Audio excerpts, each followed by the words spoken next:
नमस्कार, मैं ललित प्रजापति। न्यूज़ 18 के डिजिटल प्लेटफॉर्म पर आपका स्वागत है। आज एक खबर की भी बात करेंगे और कोई भी इस तरह के घटनाक्रम के बाद क्यों इस तरह की बातें निकलकर सामने आ जाती हैं कि भाई दुनिया की तबाही है या परमाणु युद्ध है या भूकंप है या सुनामी है, वो नेगेटिव अप्रोच क्यों होती है उसका थोड़ा सा जिक्र करेंगे।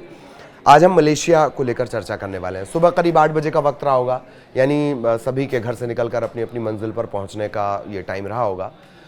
ठीक उसी वक्त तो जो मलेशिया की राजधानी है कुआलालंपुर, वहाँ लोगों को लगा मानो परमाणु धमाका हो गया है। इस तरह की बातें चलने लगी। खबरों के साफ होने से पहले तक लोग अनहोनी की आशंका से डर गए। जिन्होंने धुएं का गुबार देखा, जिन्होंने आसमान तक ऊंची ऊंची आग की लपटें देखी, जिन्होंने एक धमाके को सुना, पहले उनकी रूह कांप गई। लोगों को डर हुआ कि कहीं ये परमाणु धमाका तो नहीं है। आसमान का मंजर किसी मशरूम क्लाउड की तरह नजर आया। मशरूम क्लाउड जानते हैं आप? मशरूम के आकार का बादल, ये आपने अक्सर विजुअल में देखा होगा। ये एक बड़े विस्फोट जैसे कि परमाणु विस्फोट या ज्वालामुखी विस्फोट, उसके परिणाम स्वरूप, और भी तरीके हैं विस्फोट के, उसके परिणाम स्वरूप बनता है। भौतिक विज्ञानी एनरिको फर्मी और बाकी के लोगों ने न्यू मैक्सिको के रेगिस्तान में तेजी से बढ़ते बादल की तुलना मशरूम से की थी। अब ये आकार परमाणु विस्फोटों से अभिन्न रूप से जुड़ गया है। तो यही वजह रही। जैसे ही ये तस्वीरें सामने आई, लोगों ने तरह तरह की आशंकाएं हुई। किसी ने कहा ये परमाणु विस्फोट तो नहीं, कोई दुनिया की तबाही की बातें फिर से शुरू कर दिया। सोशल मीडिया का दौर है चूंकि, सब अपने अपने हिसाब से आकलन करने लगते हैं, एनालिसिस करने लगते हैं, और विश्लेषणकर्ताओं की तो पूरी फौज सोशल मीडिया पर आ जाती है। ऐसा ही आज भी हुआ। दुनिया की तबाही की बातें होने लगीं। युद्ध की बातें क्यों हो रही होंगी? क्यों लोगों को लगा कि ये परमाणु धमाका होगा? आप हर वक्त सुन रहे हैं खबरों के जरिए, युद्ध की स्थितियां सुन रहे हैं, थर्ड वर्ल्ड वॉर की बातें सुन रहे हैं, परमाणु युद्ध की बातें सुन रहे हैं। ये भी एक बड़ी वजह है। रूस यूक्रेन का युद्ध चल रहा है, लगातार चले ही जा रहा है। इजराइल का जो मामला है, इजराइल फ़लस्तीन या इजराइल हमास का जो मामला है, वो लगातार चला जा रहा है। ये भी एक बड़ी वजह है कि लोगों को लगा, जैसे ही उन्होंने ये वीडियो देखा, कि क्या इस तरह की कोई स्थिति, परमाणु धमाके जैसी कोई स्थिति हो गई है। कुछ लोगों को ये भी लगा कि क्या कुदरत कोई अपने तरह का इंसाफ कर रही है, क्या सुनामी की आहट है, भूकंप की आहट है। ये क्यों लगा होगा? क्योंकि हाल फिलहाल के दिनों में आपने म्यांमार और थाईलैंड से जुड़ी तमाम तस्वीरें देखी। बड़ी बड़ी जो इमारतें हैं वो ताश के पत्तों की तरह भरभरा कर ढह गईं। ये भी एक वजह है कि लोगों को लगा कि कहीं कोई सुनामी तो नहीं है या भूकंप जैसी स्थिति तो नहीं है। ये वो बात, जब हम किसी तस्वीर को देखते हैं या कोई शुरुआती तौर पर खबर आती है तो कैसे कनेक्ट उसे किया जाता है, इसका हमने जिक्र किया। अब वापस मलेशिया पे लौटेंगे। मलेशिया में लगी भीषण आग की तुलना इसी तरह से की जाने लगी जो मैंने आपको अभी जिक्र किया है। इस धमाके और आग के बाद शुरू हुआ अपनों से हालचाल लेने का सिलसिला। यहाँ से वहाँ तक मोबाइल फ़ोन घनघनाने लगे और धीरे धीरे ये साफ हो गया कि गैस पाइपलाइन में भीषण धमाका हुआ है, फिर आग लग गई है। मलेशिया की राजधानी कुआलालंपुर के पास है सेलंगोर राज्य, जहाँ की गैस पाइपलाइन फटने से ये भयानक हादसा हो गया।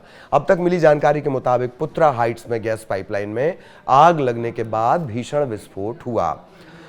इसके बाद आसपास के जो रिहायशी इलाके हैं उन्हें तेजी से खाली करवाने का सिलसिला शुरू हो गया।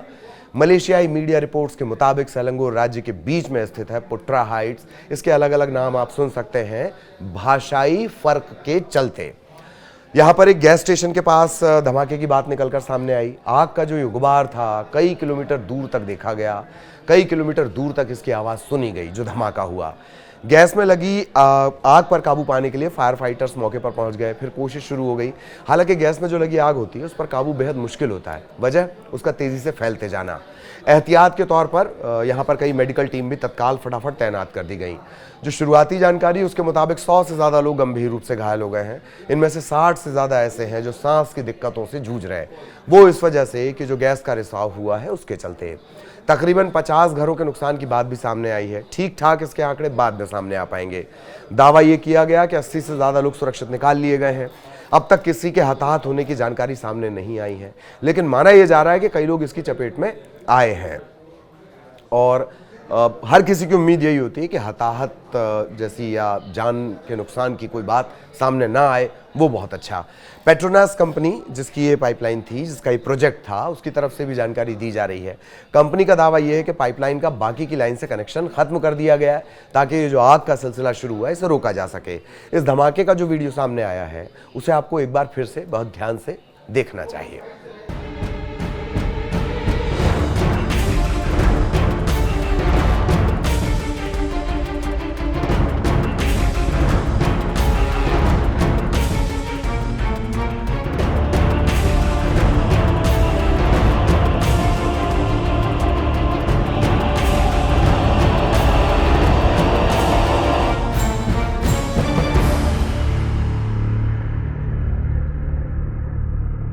देखते ही देखते सोशल मीडिया पर यह वीडियो उसी तेजी से फैल गया जैसे गैस पाइपलाइन में लगी आग फैलती है। लोग तरह तरह की बातें करने लगे। शुरुआत में जिस तरह से मैंने आपको इस वीडियो की शुरुआत में बताया था कि किस किस तरह की बात लोगों ने की, इस वीडियो में आग का एक विशाल बादल आसमान में उठता हुआ नजर आता है।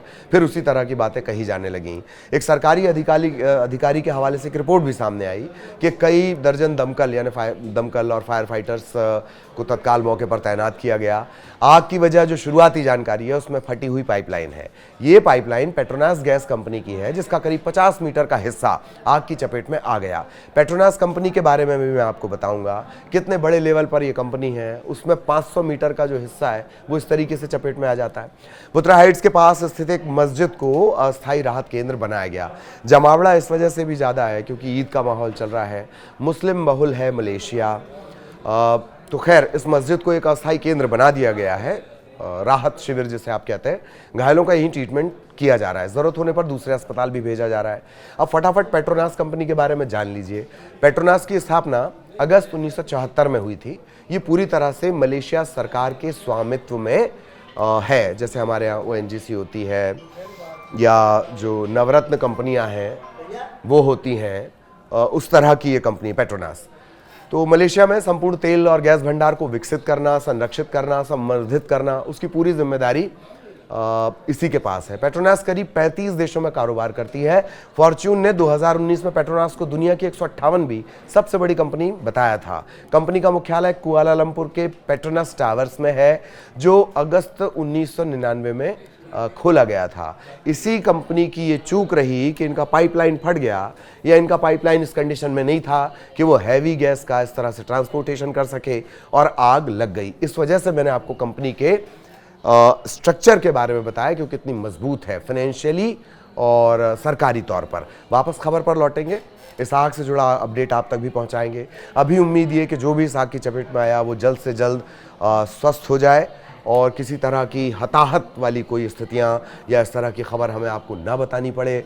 बाकी उस पहलू को भी ध्यान रखिएगा, क्यों आपके दिमाग में खबरें सबसे पहले आती हैं कि क्या दुनिया तबाही की तरफ जा रही है, कहीं ये कोई भूकंप तो नहीं, कहीं ये कोई परमाणु धमाका तो नहीं, कहीं कोई सुनामी की आहट तो नहीं। उसकी वजह भी हमने आपको बताई। इन दोनों पहलुओं को हमने समेटने की कोशिश की है। आगे जो भी अपडेट आएगा वो भी आप तक पहुँचाएंगे। नमस्कार।